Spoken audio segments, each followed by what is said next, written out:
Hello everyone. In this session, we are going to discuss about the Budget 2024 or Annual Financial Statement 2024. As we all know that the budget was actually presented by your Finance Minister in the Parliament. So everywhere there were discussions are actually going on related to the budget and various analysis are actually going on related to the budget. So in that respect, we are also trying to understand the important priorities of budget 2024. So what are the important priority areas of budget? So we can see that 9 important areas are actually selected or focused on this particular budget. And what are they? Priority 1 is actually dealing with productivity and resilience in agriculture.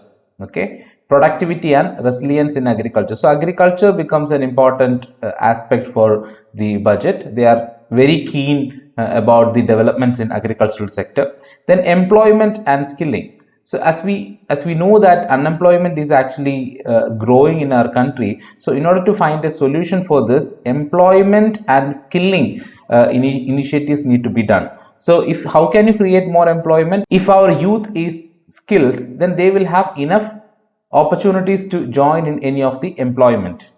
Then inclusive human resource development and social justice, another important area that we are actually focusing on, human resource development. How can we use our human resources for the development of this country? Then manufacturing and services. So it is not only agriculture, we are also providing importance to the other two sectors, that are manufacturing sector and services sector. So in all these priority areas, we can see that the government is trying to implement certain new initiatives or new plan. Then urban development is another important area. Then energy security.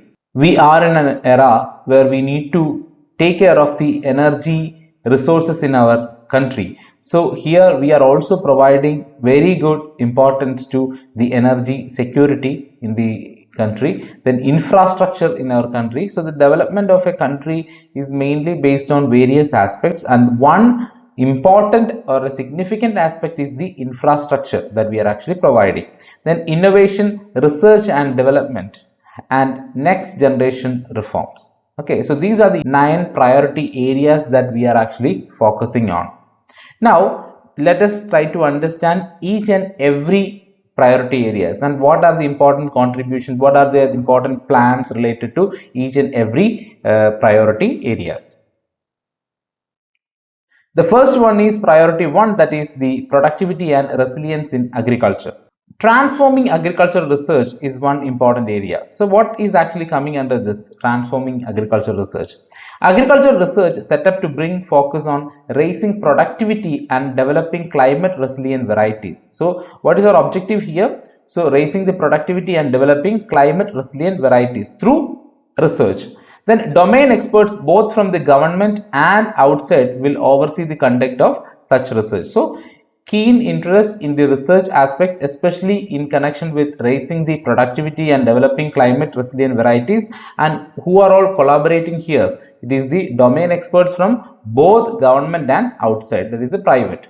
Then new 109 high yielding and climate resilient varieties of 32 field and horticulture crops will be released for cultivation by farmers. So that is also an important initiative, that 109 high yielding and climate resilient varieties of 32 field and horticulture crops, they are actually going to release for the farmers. The second aspect is natural farming. In the next 2 years, 1 crore farmers across the country will be initiated into natural farming, supported by certification and branding. So they are trying to encourage natural farming in the country, and there is a promise that almost around 1 crore farmers across the country will be benefited out of it. Then implementation will be through scientific institutions and building Gram Panchayat. So any plans, if you're actually taking, you should understand that there should be a medium for actually implementing this. So here the medium or the institution is the scientific institutions and the Gram Panchayat, the willing Gram Panchayat.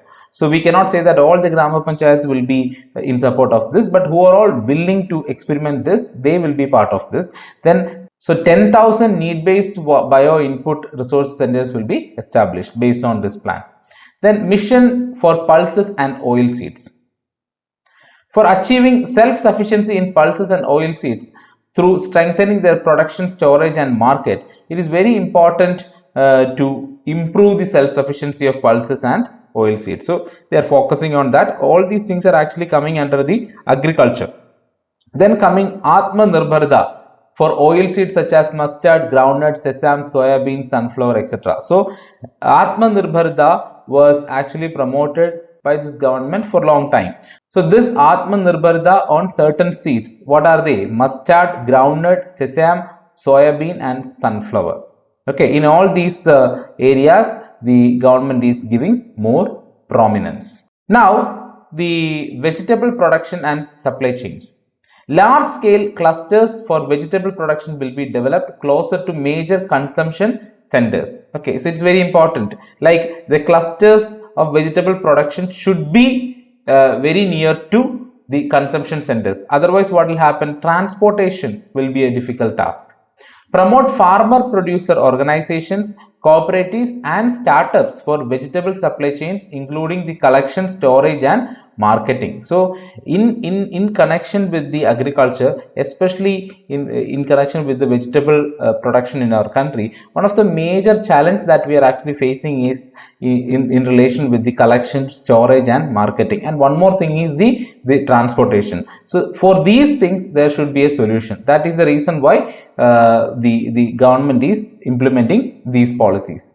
Then digital public infrastructure for agriculture.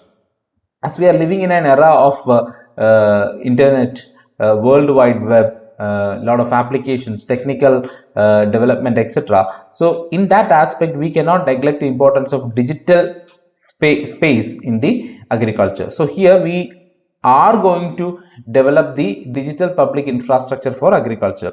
The government in partnership with states will facilitate the implementation of digital public infrastructure in agriculture for coverage of farmers and their lands in 3 years. So in 3 years we are trying to implement this particular program, that is digital public infrastructure program, in partnership with the states.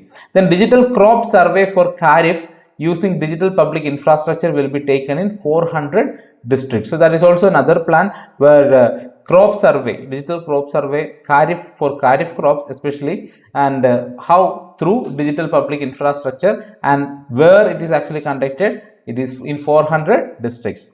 The details of 6 crore farmers and their lands will be brought into the farmer and land registries. Okay, 6 crore farmers details will be taken for the land registries. The issuance of Jan Samarth based Kisan cards will be enabled in 5 states. So Jan Samarth based Kisan cards. So Jan Samarth based Kisan cards actually refers to a scheme designed to provide Kisan credit cards to farmers with simplified and accessible criteria. The objective is to ensure that farmers, especially those in need of financial assistance, can easily obtain credit through these cards. So these cards will be enabled in 5 important states. Then shrimp production and export. Okay, they are focusing on shrimp production and export. So in agriculture, when you take, you can see that in agriculture itself, in various areas, the government is trying to put their attention. So shrimp production and export. Financial support for setting up network of nucleus breeding centers for shrimp broodstocks will be provided, and financing for shrimp farming, processing and export will be facilitated through NABARD. So the involvement of NABARD is also coming into picture here. So what is their role? Their role is to finance for the shrimp farming and processing and export. The national cooperation policy. Our government will bring out a national cooperation policy for systematic, orderly and all-round development of the cooperative sector. So cooperative sector is always functioning in connection with the agriculture. So agricultural cooperatives or the cooperative societies which are actually based on agricultural activities, all those things are functioning in our country. So that needs to be improved. That is why they are trying to bring out the national cooperation policy for systemic, orderly and all-round development.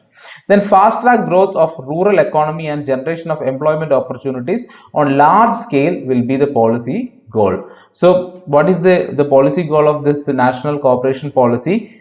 more employment opportunities, and fast tracking the growth of rural economy. So rural economy need to be developed on a fast track basis, and also they should create more employment opportunities in these rural areas and especially in the agricultural sector. So how much is actually allocated for this? A provision of 1.52 lakh crore is actually allocated for agriculture and allied sectors. So this is regarding priority 1 area, that is productivity and resilience in agriculture.